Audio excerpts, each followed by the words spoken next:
Docteur Chabagno, Saint-Jean-de-Luz. Là, nous sommes devant le nouveau centre avancé médical à Saint-Jean-de-Luz, donc aux anciens tennis couverts. Est-ce que vous pouvez nous faire la visite? Alors ici, c'est le centre de tri. Le centre de tri, il faut bien comprendre qu'il vient s'interposer entre le cabinet des médecins généralistes et qui va être à même d'accueillir les appels des patients et de gérer une grande partie des patients qui pourraient avoir un syndrome grippal. Et ce centre va venir en interface entre l'activité des généralistes et l'activité des accueils des urgences des hôpitaux pour faire un tri des patients qui auraient besoin d'un examen médical. Beaucoup de patients n'auront pas besoin d'un examen médical pour être gérés tout simplement par téléphone ou par vidéoconsultation. Si on a besoin d'un examen médical et qu'on est débordé en ville pour aller voir les gens à domicile, on pourra les adresser ici. On ne vient pas de soi-même. Alors on ne vient pas de soi-même ici. Il faut d'abord avoir contacté son cabinet médical, son médecin, qui peut être amené à vous proposer de vous venir vous faire examiner ici. Voilà, donc l'accueil n'est pas spontané. Voilà, c'est le fonctionnement, c'est celui-là. On sait bien qu'on pourrait être devant un afflux massif, un petit peu débordé. On espère qu'on n'aura pas d'arrivée là, mais effectivement, le cas échéant, si les gens viennent pour ça spontanément, ils ne seront pas refoulés. Le principe sera d'avoir ici une file d'attente. Si on est sur rendez-vous, a priori, on n'aura pas de file d'attente. Si on a une file d'attente, elle sera marquée au sol, bien sûr, avec une marque tous les 3 mètres. Vous pouvez me suivre, qui est déjà assez longue, en espérant qu'elle n'aura pas à se remplir.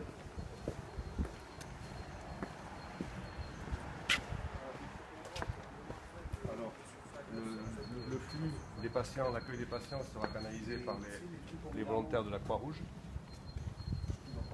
Vous voyez ici, qui sont assez nombreux et qui donnent de leur temps. Alors arrivé ici, les patients, on va faire l'inscription administrative des patients. Il faudra avoir, comme dans une consultation de médecine générale, il faut avoir sa carte vitale, ou comme quand on va aux urgences, il faut avoir sa carte vitale. Et on prendra ici une fiche d'inscription. À partir du moment où le patient est inscrit, il suit. Il sera installé ici dans la salle d'attente. Comme vous pouvez voir, elle est assez spacieuse, avec un espace de à peu près 2,50 m entre chaque chaise. Bien sûr, pour respecter les distances sanitaires. À partir de la salle d'attente, les patients seront, dans un premier temps, examinés, pas examinés, mais passés dans ce box avec des infirmiers. Les infirmiers vont prendre les constantes, c'est-à-dire la tension, la saturation et le taux d'oxygène dans le sang. Et une fois que les constantes sont prises, c'est un pré-examen par les infirmiers, les patients seront dirigés, vont ressortir, et seront redirigés vers un des 4 box d'examen qui sont là, qui sont sous les tentes. Il y a 2 box d'examen par tente. Venez, on va y aller.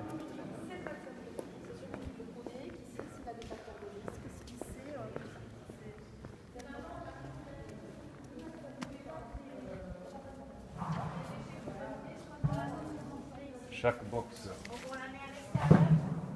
box est séparé, bien sûr, de façon à ce que les éventuels patients malades ne contaminent pas les patients qui ne seraient pas Covid+, qui se retrouvent quand même dans un même espace. On fait en sorte que, même si on n'est pas Covid+, on peut éviter la contamination par d'autres patients par ce circuit.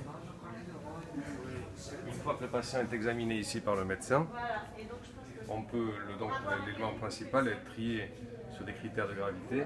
Si on retient des critères de gravité qui nécessitent une hospitalisation, donc on se retrouve ici avec un flux qui pourra être pris en charge par des ambulances sur la gauche et la grande majorité des patients qui pourra repartir à son domicile en prenant le couloir de droite qui amène une sortie bien différenciée de la sortie ambulance.